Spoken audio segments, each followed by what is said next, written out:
பிரியமான சகோதர சகோதரிகளே, புனித கார்மெல் அன்னையினுடைய இந்த நவநாளை மிகவும் சீரும் சிறப்புமாக கொண்டாடி மகிழ்கின்ற உங்கள் அனைவருக்கும் எனது சார்பாகவும் நம் பங்கு தந்தை மற்றும் மண்ணின் மைந்தர் அருட்தந்தை அருட்சகோதரிகள் சார்பாகவும் இந்த நவநாள் வாழ்த்துக்களை தெரிவித்துக் கொள்கிறேன். Praise the Lord. ஹல்லேலூயா. இயேசுவுக்கே புகழ், இயேசுவுக்கே நன்றி, மரியே வாழ்க.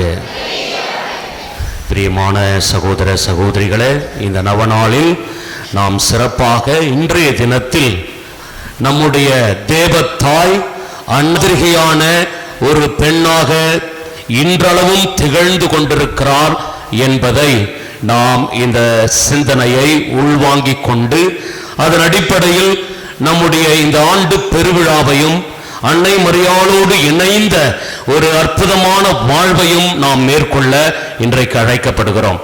கிறிஸ்துவில் அன்பார்ந்தவர்களே, பெண்கள் என்றாலே ஒரு தனி சிறப்பு. இந்த உலகம் பெண்களை கொண்டாடுகிறது. ஏனென்றால் இந்த பெண்களுக்காக, பெண்களுடைய அந்த இருப்புக்காக, அவர்களுடைய இந்த உலகத்திற்கு மிக சிறப்பான விதத்தில் ஆற்றுகின்ற ஒரு தன்னலமற்ற, ஒரு சுயநலமற்ற ஒரு அர்ப்பணிப்பு நிறைந்த வாழ்க்கையை இந்த பெண் குலம் இன்றளவும் அது இந்த உலகத்திற்காக, உலகத்தினுடைய உயர்வுக்காக சிறப்பான விதத்தில் அது இயங்கிக் கொண்டிருக்கிறது என்பதற்காகத்தான். ஆகவே அன்புக்குரிய சகோதர சகோதரிகளே, இன்றைய தினத்தில் நம் அன்னை மரியாள் நம்முடைய இந்த மனித குலத்தில் இந்த பெண்களுக்கெல்லாம் ஒரு முன்மாதிரிகையாக, சிறந்தவராக, பெண்களுக்குள் பேறு பெற்றவராக நம்முடைய திருவிவிலியத்தில் அவர் வெளிப்படுத்தப்படுகிறார். அன்புக்குரியவர்களை, இதன் அடிப்படையில் தான் இன்றைய மறையுரை சிந்தனையில் நம் அன்னை மரியாளுடைய இந்த பெண்குல சிறப்பிற்கான அவர் மேற்கொண்ட முயற்சிகள், அவர் முன்னெடுத்த முன்னெடுப்புகள், இவைகள் எல்லாவற்றையும் நாம் நினைவு கூர்ந்து அவருடைய வாழ்வை தியானிக்க இருக்கிறோம். இங்க பிள்ளைங்களாம் சின்ன பிள்ளைங்களா இருக்கிறாங்க இல்லையா? அவங்களுக்கு பார்த்து ஒரு கேள்வி. உங்களுக்கு இந்த உலகத்திலேயே உங்க அம்மாவை தவிர உங்களுக்கு பிடித்த ஒரு பெண் யாராவது சொல்லுங்க பார்ப்போம். சின்ன பிள்ளைங்க, பெரியவங்க சொல்லாதீங்க. உங்களுக்கு எல்லாரையும் நிறைய பேர் பிடிக்கும் நினைக்கிறேன். பிடித்தவா? ஒரு சில பேர்ல சொன்னாங்க திரிஷா. பாட்டி, வெரி குட், கை தட்டலாமா? பாட்டி. அடுத்தது அம்மா. நம்முடைய வாழ்க்கையில் நம்மை எந்த அளவிற்கும் குறைவுபடாமல் நம்முடைய வாழ்வை மிக சிறப்பான வாழ்வாக செதுக்குகின்ற ஒரு சிறந்த பண்பு, ஒரு சிறந்த செயல்திறன் நம்முடைய அம்மாவிடம் அது விளங்குகிறது. பிரியமானவர்களை, தான் பெற்றெடுத்த குழந்தையை அந்த தாய், தேவத்தாய் மிக மிக சிறப்பாக அவர் இந்த உலகிலே மிக அருமையான விதத்தில் இந்த உலகிற்காக வழங்குகின்ற ஒரு தாயாக இருக்கிறார். ஆகவே அதன் அடிப்படையில் தான் இன்றைக்கு நம்முடைய அன்னை மரியாள் எப்படிப்பட்ட ஒரு சிறந்த பெண்ணாக நம் ஒவ்வொருவருக்கும் முன்மாதிரியாக விளங்குகிறார் என்றால், முதலில் அடிப்படையில் நம் அன்னை மரியாளுடைய இறை நம்பிக்கையின் அடிப்படையில் அன்னை மரியாள் நம் ஒவ்வொருவருக்கும் ஒரு சிறந்த முன்மாதிரியாக இருக்கிறார். கடவுள் நம்பிக்கை. இன்னைக்கு பாருங்க, நம்முடைய ஊர்ல எத்தனை பேர் நவநாள் திருப்பலிக்கு வந்திருக்கிறோம் இல்லையா? எத்தனை பேர் வந்திருக்கிறோம். இதுல ஆண்கள் கூட்டம் அதிகமாக இருக்கிறதா, பெண்களுடைய பங்களிப்பு அதிகமாக இருக்குதா? யார் அதிகமாக வந்திருக்கிறா? பெண்கள் தான். ஆண்கள் ஒரு பகுதி, ஒரு புறம் என்றால், ஒரு பகுதி என்றால் பெண்கள் 2 மடங்காக இருக்கிறார்கள். 2 மடங்காக இருக்கிறார்கள். ஏன்? என்ன காரணம்? பெண்களுக்கு இந்த இறை நம்பிக்கை என்பது ஆழமானது, அதிகமானது. அந்த இறை நம்பிக்கை, அதுக்காக ஆண்களை நான் குறைச்சி மதிப்பிடுறேன்னு சொல்லாதீங்க. உங்களுக்கும் இந்த திருப்பலியில, இந்த நவநாட்களில், இந்த விழாவில் கொண்டாடுகின்ற ஆண்களுக்கும் இதில் பங்கேற்றுக் கொண்டிருக்க உங்களுக்கும் அதிகமான நம்பிக்கை இருக்கிறது. ஆனால் இதுல பெண்கள் ஏன் இவ்வளவு ஆழ்ந்த இறை நம்பிக்கை இருக்கிறார்கள் என்றால் the insecurity in life என்று சொல்லும்.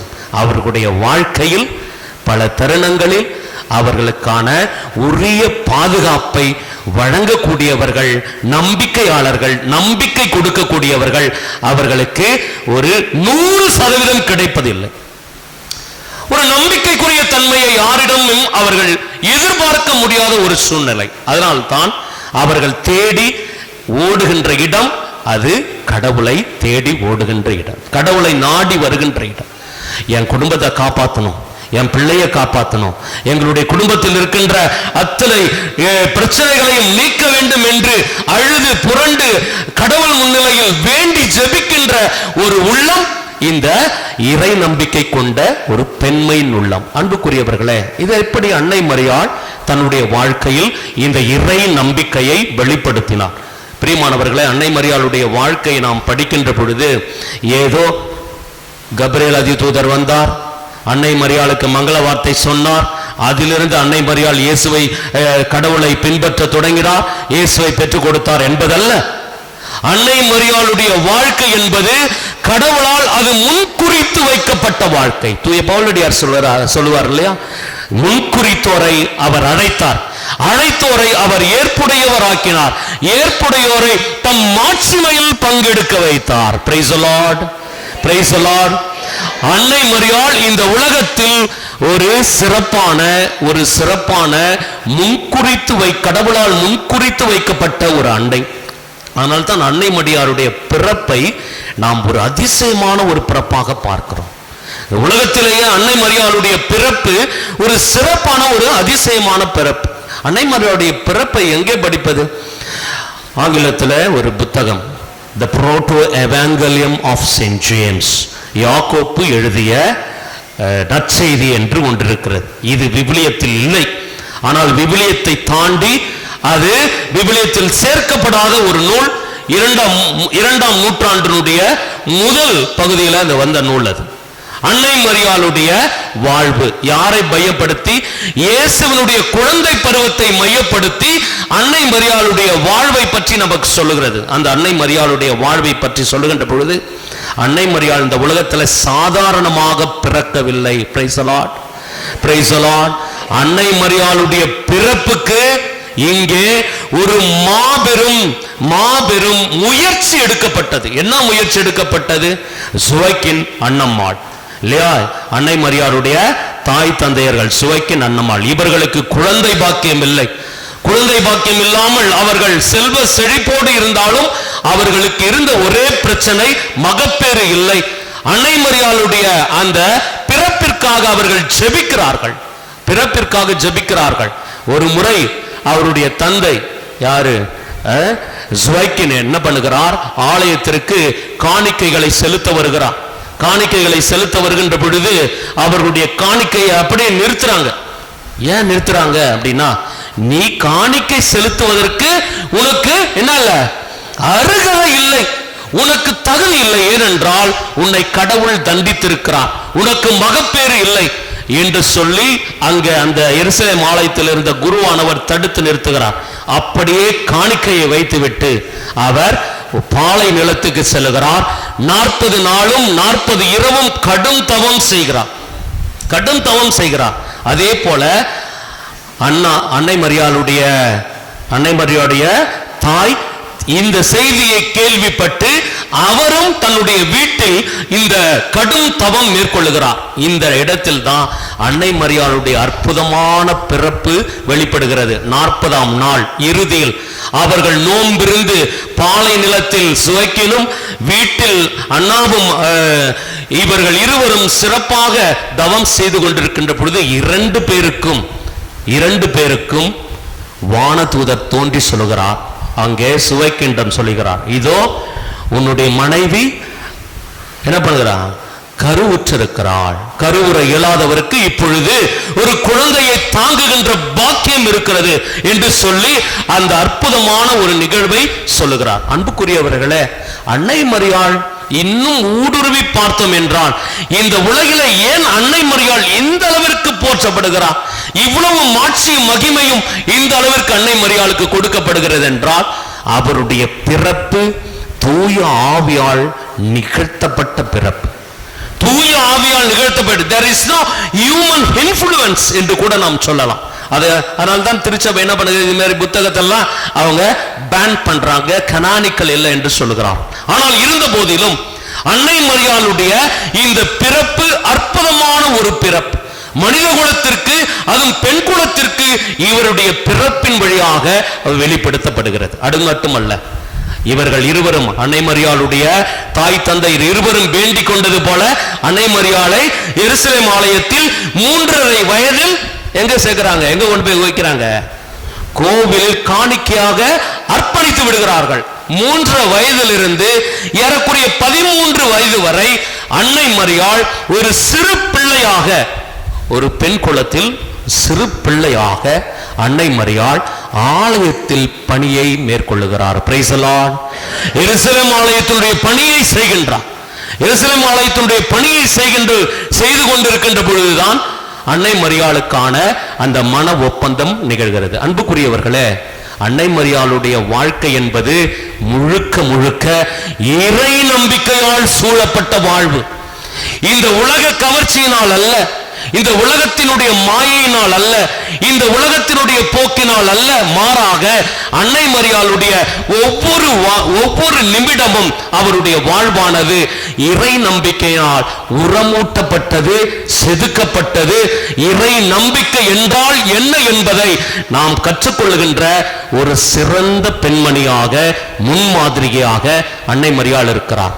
இந்த எருசலேம் ஆலயத்தில் இந்த ஆலய பணி செய்வது என்பது மிக மிக அருமையான ஒரு நிகழ்வு. அன்புக்குரியவர்களை, இன்றைக்கு நம்முடைய ஊர்ல இருக்கிறவங்களாம் பார்த்து அங்க வந்து கோயிலை கொஞ்சம் கூட்டி கொடுங்கம்மா அப்படின்னாக்கா, வேற வேலை இல்லை இந்த சாமியாருக்கு சொல்லுவாங்கல்ல, இந்த கோயிலை கொஞ்சம் பெருக்கி தூய்மையா வச்சு கொடுங்கம்மா அப்படின்னு என்ன பண்ணுவான், இந்த சாமியாருக்கு வேற வேலை இல்லையா, எப்ப பார்த்தாலும் யாரையாவது கூப்பிட்டு பெருக்க சொல்லு, கிளீன் பண்ண சொல்லு, அதை பண்ண சொல்லு. ஆலய பிரியமானவர்களே, அன்னை மரியாள் இந்த ஆலய பணி என்பது அவருக்கு இறை நம்பிக்கையினுடைய வெளிப்பாடு. நாம் எந்த அளவிற்கு கடவுள் மீது ஆழ்ந்த நம்பிக்கை கொண்டிருக்கிறோம், அந்த நம்பிக்கையினுடைய அடிப்படையில் தான் நம்முடைய வாழ்வில் எல்லா அருள் வரங்களையும் நாம் பெற்றுக்கொள்பவர்களாக இருக்கும். ஆகவே இறை நம்பிக்கை என்பது அன்னை மரியாள் முழுக்க முழுக்க நம்பினார். பிரியமானவர்களை, மிக அருமையாக சொல்லுவார்கள். அதே புரோட்டோ எவாங்கலியம் ஆஃப் செயின்ட் ஜேம்ஸ் என்ற புத்தகத்தில் யாக்கோப் எழுதிய அந்த நூலிலே சொல்லுவார்கள், அன்னை மரியாள் திருமண ஒப்பந்தமான பிற்பாடு அவர் ஒரு நாள் தண்ணீர் எடுக்க போகிறார். தண்ணீர் எடுத்து கொண்டு வந்து வீட்டில் வைக்கிறார். திடீரென்று யார் வந்து தோன்றுகிறார்? கபிரியேல் அதிதூதர் வந்து தோன்றுகிறார். 13-14 வயசு சிறுமி. அவருக்கு முன்பாக ஒரு வானதூதர் வந்து எழுப்புகிறார் என்றால் என்ன ஆச்சரியம், எவ்வளவு பயம், எவ்வளவு நடுக்கம், எவ்வளவு அச்சம். இந்த பயம், நடுக்கம், அச்சத்துக்கு மத்தியில் அன்னை மரியாள் அதை சிறப்பாக உணர்ந்து கொள்கிறார். இவர் வானதூதர், நான் கபிரியேல் அதிதூதர் என்று சொன்ன பிற்பாடு, அன்னை மரியாளுக்கு அந்த மங்கள செய்தியை அறிவித்த பிற்பாடு அன்னை மரியாள் அதே கபிரியேல் அதிதூதரை அந்த கேள்வி கேட்கிறார், இது எங்கனமாகும், நான் கண்ணி ஆயிற்று என்று சொல்லி மிக அருமையாக அந்த கேள்வியை முன்வைக்கிறார். கபிரியேல் அதிதூதர் எல்லா அடையாளங்களும் கொடுக்கிறார். கொடுத்த பிற்பாடு அன்னை மரியாளுக்கு சொன்ன வார்த்தை, கடவுளால் இயலாதது ஒன்றுமில்லை. பிரைஸ் தி லார்ட், ஹல்லேலூயா, இயேசுவுக்கே புகழ், மரியே வாழ்க. கடவுளால் இயலாதது ஒன்றுமில்லை. இதைதான் அன்னை மரியாள் முழுக்க முழுக்க நம்பினாள். இன்றைக்கு நாம அத்தகைய ஒரு நம்பிக்கைக்குள்ள வர முடியுமா? நிச்சயமாக முடியாது. நம்ம என்ன பண்ணுவோம், நமக்கு ஏதாவது ஒரு காரியம் ஆக வேண்டும் அல்லது ஏதாவது ஒன்று நடக்க வேண்டும் என்றால் முதலில் நாம் நம்முடைய திறமையை தான் நாம முதலில் முன்னிறுத்துவோம். என்னால முடியும், என்னால இதை செய்ய முடியும், என்னால பார்த்துக்க முடியும், எது வந்தாலும் பார்த்துக்கலாம். அது ஒரு தைரியமான நிலைதான். ஆனால் இந்த காரியத்தை கடவுளால் செய்ய முடியும், கடவுளால் இதை நிகழ்த்த முடியும், கடவுளால் இது எல்லாமே சாத்தியம் என்று சொல்லுகின்ற அளவிற்கு அன்னை மரியாளுடைய வாழ்வு அந்த ஒரு வரியில அந்த நம்பிக்கையில் இருக்கிறது. என்ன நம்பிக்கை? கடவுளால் இயலாதது ஒன்றுமில்லை. இதுதான் பெண்களுக்குள் இருக்க வேண்டிய ஒரு சிறந்த முன்மாதிரியான அன்னை மரியாளை பின்பற்றுதல். அன்னை மரியாளை பின்பற்றுதல் நம்முடைய வாழ்க்கையில ஒவ்வொரு பெண்ணும் நினைக்க வேண்டியது என்னன்னா, அந்த அன்னை மரியாள் கடவுள் மீது ஆழ்ந்த நம்பிக்கை கொண்டிருந்தார். அதனால்தான் கடைசியா கபிரியேல் அதிதூதருக்கு வாக்கு கொடுக்கிறார். என்ன வாக்கு கொடுக்கிறார்? உமது சொற்படியே எனக்கு நிகழட்டும், உமது சொற்படியே எனக்கு நிகழட்டும். ஆம், yes yes to the Lord, yes to the will of the God என்று சொல்கிறோம். கடவுளுடைய விருப்பப்படி எனக்கு நிகழட்டும். கடவுளுடைய விருப்பப்படி நாம் வாழ்வதற்கு இந்த இறை நம்பிக்கை அத்தியாவசியமானது. ஆகவே அன்னை மரியாள் அத்தகைய நம்பிக்கையை நமக்கு கொடுப்பவராக இருக்கிறார். இரண்டாவது, அன்னை மரியாள் தன்னுடைய குடும்பத்தின் இதய துடிப்பாக விளங்கியவர். ஒவ்வொரு குடும்பத்திலும் இருக்கின்ற பெண்மணிகளுக்கு மிக மிக அருமையான ஒரு முன்மாதிரிகை யார் என்று கேட்டால், அந்த திருக்குடும்பத்தினுடைய இதய துடிப்பு யார் என்றால் அன்னை மரியாள். பிரியமானவர்களே, புதுசா கல்யாணமான கணவனும் மனைவியும் கல்யாணமாயி ஹனிமூன்லாம் போயிட்டு வந்து வீட்டில் உட்காந்து சாயந்தர நேரத்தில் அப்படியே இனிமையான நேரத்தில் உட்காந்து ரெண்டு பேரும் கொஞ்சம் குழாவி பேசி கொண்டிருக்கிறார். அப்பொழுது மனைவி தன்னுடைய கணவனை பார்த்து கேட்கிறார். என்ன கேட்கிறார்? ஏங்க, நான் உங்களுக்கு எப்படி, உங்க அம்மா உங்களுக்கு எப்படி? இந்த கேள்வியை கேட்டா எல்லாரும் என்ன பண்ணுவான்? அடையனடா இது, இவ்வளவு நாள் ஹனிமூனெல்லாம் நல்லா தான் இருந்தது, இனிமேல் தான் இருக்குது நமக்கு, இனிமேல் தான். இந்த கேள்விக்கு சரியான பதில் சொல்லினா என்ன பண்ணுவான்? கடைசி வரைக்கும் வாழ்க்கையில் இந்த மனைவி வெற்றி செய்வா அப்படின்னு சொல்லிட்டு கணவன் யோசிக்கிறான், என்ன பதில் சொல்றது அப்படின்னு தெரியல. ஆனா அந்த கணவன் அருமையான ஒரு பதிலை சொன்னான் மனைவிக்கு அப்படியே மனசுல அப்படியே அடிச்சது போல இருந்தது. எப்படி அந்த பதில் என்றால், மனைவி பார்த்து சொன்னான், நீ என்னுடைய இதயம், நீ என்னுடைய இதயம். என்ன ஆகும்? அப்பா, நம்ம கடவுளோட நம்முடைய கணவனுக்கு இதயமாக இருக்கிறோமே என்று சொல்லி மிக சந்தோஷம் அந்த பெண்ணுக்கு. நீ என்னுடைய இதயம். அடுத்த வரி சொல்கிறான், என் தாய் அந்த இதயத்தின் துடிப்பு. Price the Lord. இயேசுவுக்கே புகழ், இயேசுவுக்கே நன்றி. ஒரு குடும்பத்தில் ஒரு கணவனுக்கு அந்த மனைவி ஒரு இதயமாக இருக்கிறார். ஆனால் அந்த இதயத்தின் துடிப்பாக ஒவ்வொரு குடும்பத்திற்கும் ஒரு தாயானவள் விளங்குகிறார். அதனால் தான் சொன்ன, இந்த குடும்பம் இயங்க வேண்டும் என்றால், இந்த குடும்பம் உயிரோடு இருக்க வேண்டும் என்றால், இந்த குடும்பம் நன்றாக வாழ வேண்டும் என்றால் இதை என்ன பண்ணணும்? லப்பு டப்புன்னு அடிக்கணும். அடிக்காம அப்படியே கம்முன்னு இருந்தா என்ன ஆச்சா? அவ்வளவுதான், செத்த டெட் பாடி. எப்பப்பா பாடி எடுப்பீங்க அப்படின்னு கேட்பாங்க இல்லையா? ஆகவே நம்முடைய குடும்பத்தினுடைய இதய துடிப்பாக இருக்கிறவள் ஒரு தாய். அந்த தாய்மையினுடைய அடையாளம், அந்த தாய்மையினுடைய முன்மாதிரிகை நம்முடைய அன்னை மரியாள். எப்படின்னு பாருங்க, இந்த தாய்க்கான இதயம் எவ்வளவு துடித்து இருக்கும்.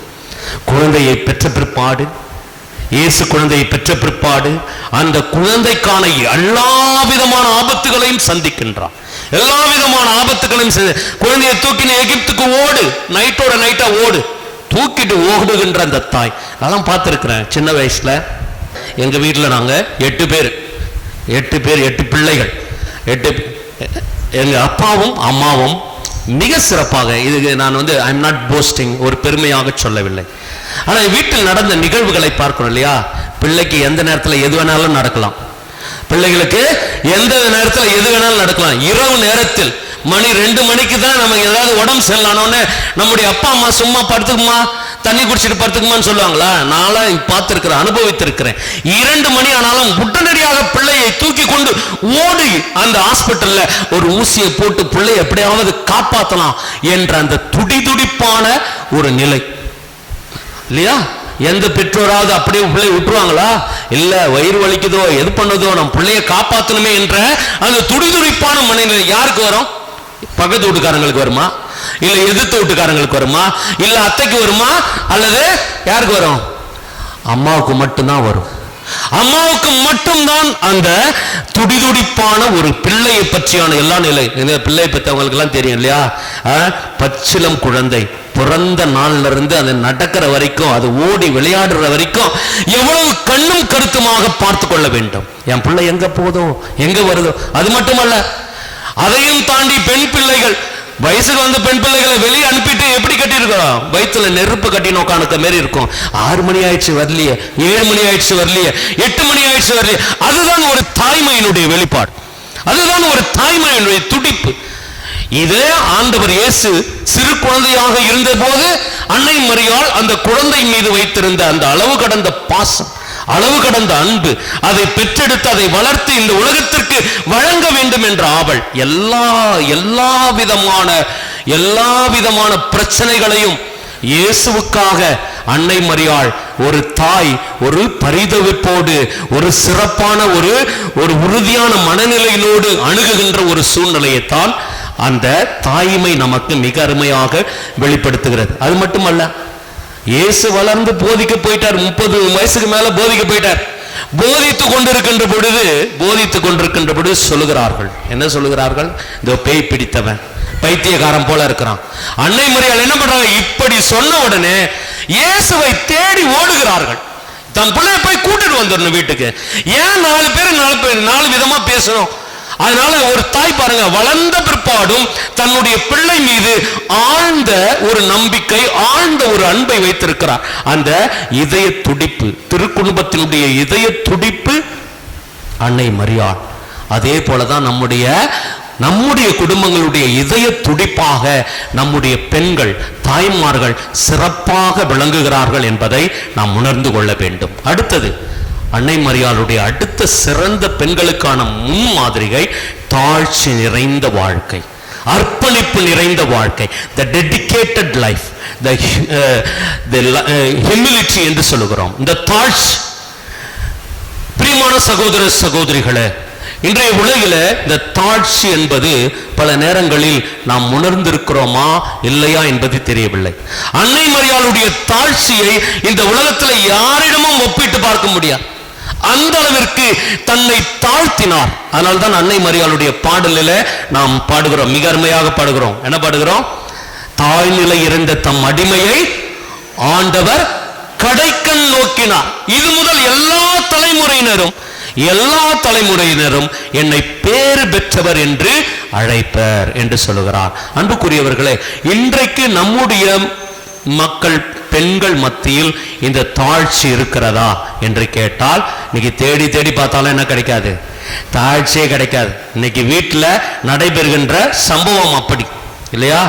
கணவனுக்கு பயந்து, கணவனுக்கு மரியாதை கொடுத்து, கணவனுக்கு என்னது நல்ல ஒரு சிறப்பான ஒரு வாழ்க்கையை வாழ்ந்த அந்த காலத்து நம்முடைய தாத்தா பாட்டிகள் இன்னும் உட்காந்துக்கிறாங்க. பேரை கூட சொல்ல மாட்டாங்க. கணவனுடைய பேர், இந்த சென்சஸ் எடுக்கிறவங்க கணக்கு கேட்க வருவோம் இல்லையா? உங்க வீட்டுக்கார் பேர் என்னம்மா அப்படின்னு கேட்டா, இதை இருங்க, அவர் வெளியே போய்க்கிறாரு, என் புள்ள வரட்டும். உன் புள்ள எப்போ வரும்? ஸ்கூல் முடிஞ்சு 4 மணி வரைக்கும் வரும். அவன் வந்து உட்காந்துட்டு இருப்பான் 4:30 மணி வரைக்கும். பேர் சொல்வது கூட அவர்களுக்கு அந்த கணவனுக்கான மரியாதையை, அந்த தாழ்ச்சி நிறைந்த வாழ்க்கையை நமக்கு கற்றுக் கொடுக்கிறார்கள். இப்பெல்லாம் அப்படி கிடையாது. என்னது? கல்யாணம் ஆன பிற்பாடு அந்த மரியாதை மட்டும் மரியாதை என்பதே கிடையாது. வாடா போடா அப்படின்றான். அதுக்கு ஒரு விளக்கம் கொடுக்கிறான். என்ன விளக்கம் கொடுக்கிறான்? வாடானா வாடியறான், போடானா போடியறான். ஏன்னா இன்னைக்கு இந்த ரீல்ஸ் உலகத்துல பெண்கள் தங்களுடைய வாழ்க்கையை சிதைத்து கொண்டிருக்கிறார்கள். இந்த அற்புதமான குடும்ப வாழ்க்கை, இந்த அற்புதமான தாழ்ச்சி நிறைந்த வாழ்க்கை, இந்த தாழ்ச்சி நிறைந்த வாழ்க்கையினால் தான் மிக சிறப்பான உயர்வை நாம் கண்டடைய முடியும். அதனால்தான் பிலிப்பியருக்கு எழுதிய திருமுகத்தில் 2ஆம் அதிகாரம் 6வது இறைவார்த்தையில நாம் வாசிக்கிறோம், ஆண்டவர் கடவுள் நிலையில் விளங்கிய இயேசு ஆண்டவர். நம்ம எந்த முன்மாதிரியும் இந்த உலகத்தில் எடுத்துக்கொள்ள தேவையில்லை. இந்த பெண் இப்படி பண்ணாங்க, அந்த நபர் அப்படி பண்ணாங்க. அவங்க நமக்கு கிறிஸ்தவர்களாகிய, கத்தோலிக்க கிறிஸ்தவர்களாகிய நம் ஒவ்வொருவருக்கும் இருக்க வேண்டிய முன்மாதிரியை 2 பேர் தான். எந்த செயின்ட் பக்கமும் நீங்க போக தேவையில்லை, எந்த புனிதர்களையும் முன்மாதிரியாக வைத்து கொண்டாட தேவையில்லை. நமக்கு முன்மாதிரியாக இந்த உலகத்தில் நம்முடைய கிறிஸ்துவ வாழ்விற்கு, நம்பிக்கை வாழ்விற்கு, நம்முடைய வாழ்க்கையின் எல்லா ஊடுருவல் நிலைகளுக்கும் எடுத்துக்காட்டு ரெண்டே ரெண்டு பேர் தான். யாரு யாரு கரெக்டா சொல்றவங்களுக்கு பங்கு சாமியார் பிரைஸ் கொடுப்பாரு. Very good. யாருமா சொன்னது? Very good. கை தட்டுங்க, கை தட்டுங்க. Praise the Lord. இயேசுவுக்கே புகழ். இன்னும் சத்தமா தட்டலாமே. ஐயோ அவங்க சொல்லிட்டாங்களே, நாம ஏன் கை தட்டணும் அப்படின்னு. இயேசுவும் அன்னை மரியாள், இயேசுவும் அன்னை மரியாள் தான். இந்த சிஸ்டர் அப்படி இருக்கிறாங்களா, அங்க பங்கு சாமியார் அப்படி இருக்கிறாரா, அந்த சாமியார் இப்படி இருக்கிறாரா, போப் அப்படி இருக்கிறாரா, அதெல்லாம் உங்களுக்கு முன்மாதிரிகை கிடையாது. அதெல்லாம் முன்மாதிரி கிடையாது. யார் முன்மாதிரிகை? இயேசுவும் அன்னை மரியாளும் தான் நம்முடைய முன்மாதிரிகை, நம்முடைய வாழ்க்கையின் எடுத்துக்காட்டு. பெண்களுக்கு என்றால் பெண்களுக்கே உரிய ஒரு முன்மாதிரிகை அன்னை மரியாள். அவரை தாண்டி இந்த உலகத்துல யாரும் பேரு பெற்றவரா? பிறக்கல, பிறந்தில்ல, பிறக்க போறதும் இல்லை, பிறக்க போறதும் இல்லை. இதுதான் நிதர்சனமான உண்மை. அதே போலதான் இந்த உலகத்தை மீட்க பிறந்த இயேசுவை போல இனிமேல் யாரும் பிறக்க போவதில்லை, பிறந்ததில்லை. இன்னைக்கு யார் இயேசுவை போல அந்த ஒரு வாழ்க்கையை யாரும் நம்முடைய மீட்பராக இனிமேல் இந்த உலகத்தில் சாத்தியப்படுத்த முடியாது. இயேசு வருகை என்பது அது இரண்டாவது வருகை. அன்னை மரியாளுடைய முன்மாதிரி என்பது இந்த உலகத்தில் பெண்களுக்குள் பேறு பெற்ற நிலை. அதனால தான் எலிசபெத் அம்மாள், சாதாரணமா எலிசபெத் அம்மாள் அவரை வாழ்த்தலங்க. யார் வாழ்த்தினது? எலிசபெத் அம்மாள் தூயாவியால் நிரப்ப பெற்று, அந்த தூயாவியால் நிரப்ப பெற்ற பிற்பாடு அன்னை மரியாளை பார்த்து சொல்கிறார். என்ன சொல்கிறார்?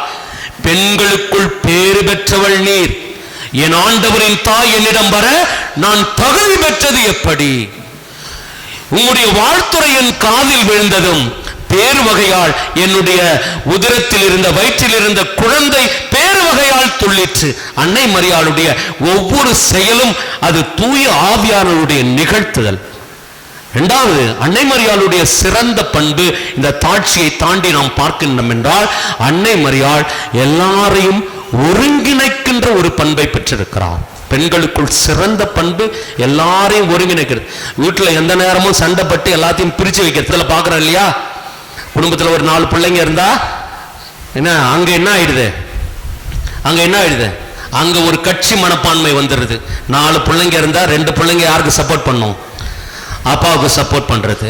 இன்னொரு 2 பிள்ளைங்க யாருக்கு சப்போர்ட் பண்ணும்? அம்மாவுக்கு. அம்மாவுக்கான சப்போர்ட், அப்பாவுக்கான சப்போர்ட்.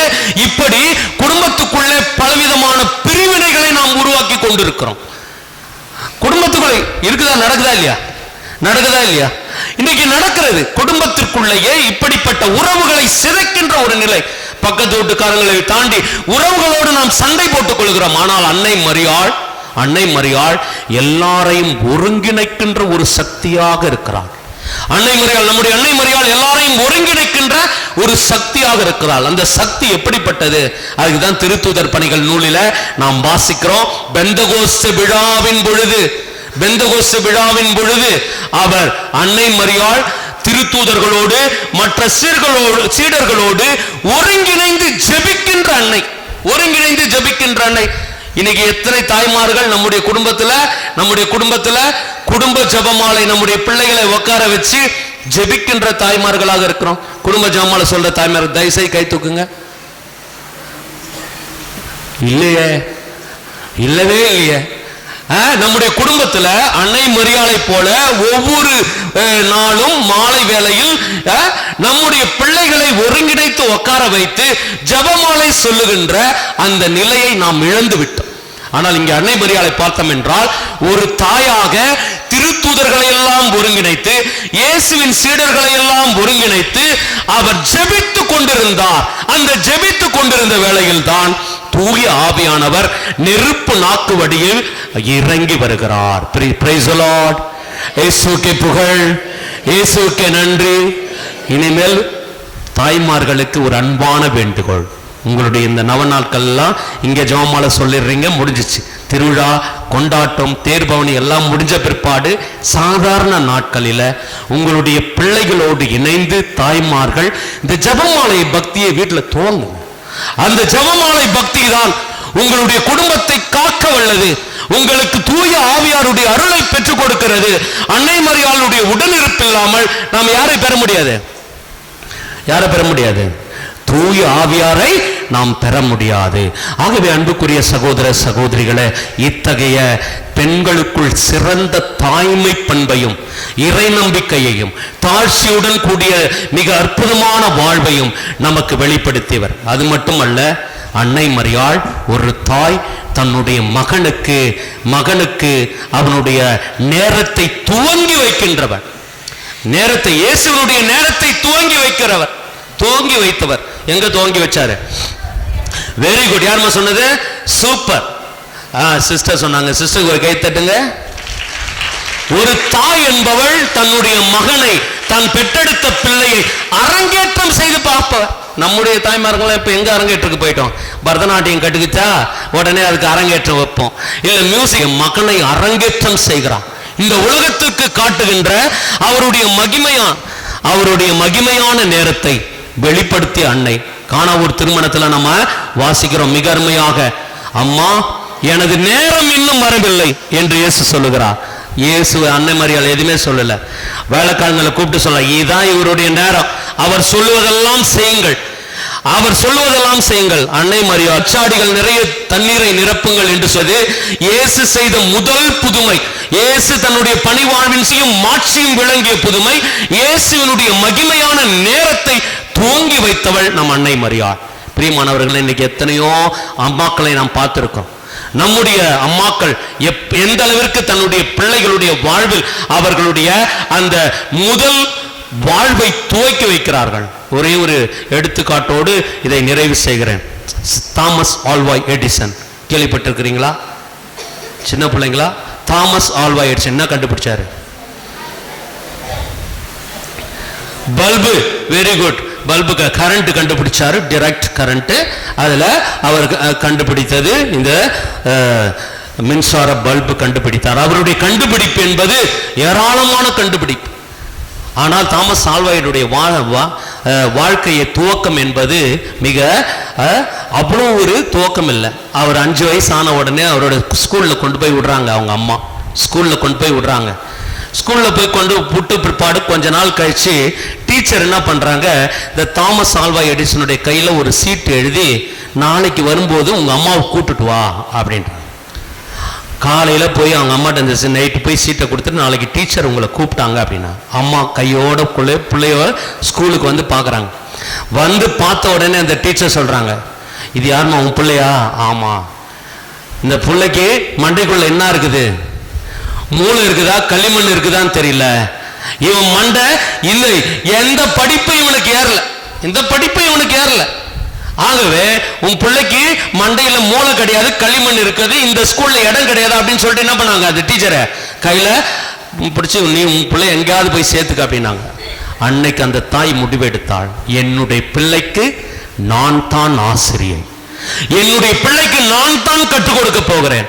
அன்னைக்கு கையை பிடிச்சின்னு போய் வீட்டில் உட்கார வச்சு அவனுக்கு பாடம் மிக சிறப்பாக எடுக்கிறார். 10 வயசுல தன்னுடைய முதல் சோதனை கூடத்தை அவர் கட்டுகிறார். Price the Lord. 10 வயசுல தன்னுடைய முதல் சோதனை கூடத்தை கட்டுகிறார். பாருங்க, ஒரு தாய் நினைத்தால் என்ன பண்ணலாம்? ஒரு பெண் நினைத்தால் ஒருவருடைய வாழ்க்கையை புரட்டி போடலாம். ஏறக்குறைய தாமஸ் ஆல்வா எடிசனுடைய கண்டுபிடிப்புகள் என்பது மிக சிறப்பான கண்டுபிடிப்புகள், அதிகமான கண்டுபிடிப்புகள். இவைகள் எல்லாம் ஒரு நாள் அழிந்து போகிறது. அந்த சோதனை கூடம் அழிந்து போகிறது. அவர் பக்கத்தில் இருந்த டெஸ்லா அவருடைய உதவியாளர் கேட்கிறார், ஐயோ இந்த சோதனை கூடம் அழிந்து போய்விட்டதே, நாம் என்ன செய்ய போகிறோம்? எல்லாமே முடிஞ்சு விட்டதே. அப்போ தாமஸ் ஆல்வா எடிசன் சொல்லுகிறார், நான் செய்த தவறுகள் எல்லாம் என்னாச்சு, இதோட க்ளோஸ், இதோட முடிஞ்சிருச்சு. இனிமேல் நம்பிக்கையோடு இன்னும் புதிய கண்டுபிடிப்புகளை நாம் கண்டுபிடிக்கிறோம். இந்த நம்பிக்கை உருவாக்குனது யாரு? ஒரு தாய், தாமஸ் ஆல்வா எடிசனுடைய தாய். பிரியமானவர்களே, இப்படிப்பட்ட சிறப்பான தாய்மார்கள் எல்லாம் நமக்கு முன்மாதிரியாக இருக்கிறார்கள். அதைவிட பேறு பெற்ற, கடவுளை பெற்றெடுத்த இறைமகனை இந்த உலகிற்கு வழங்கிய இந்த இறைமகனை தன்னுடைய வாழ்வில் தாரை வார்த்து நமக்கெல்லாம் மகனாக கொடுத்த அந்த தாயை, அந்த தாய்மையை, அந்த பெண்மையை அன்னை மரியாளில் முன்மாதிரியாக கண்டு இறை நம்பிக்கையோடு வாழ்வோம். இறைவன் நம்மை தொடர்ந்து ஆசீர்வதிக்க சிறப்பாக ஜெபிப்போம். ஆமென்.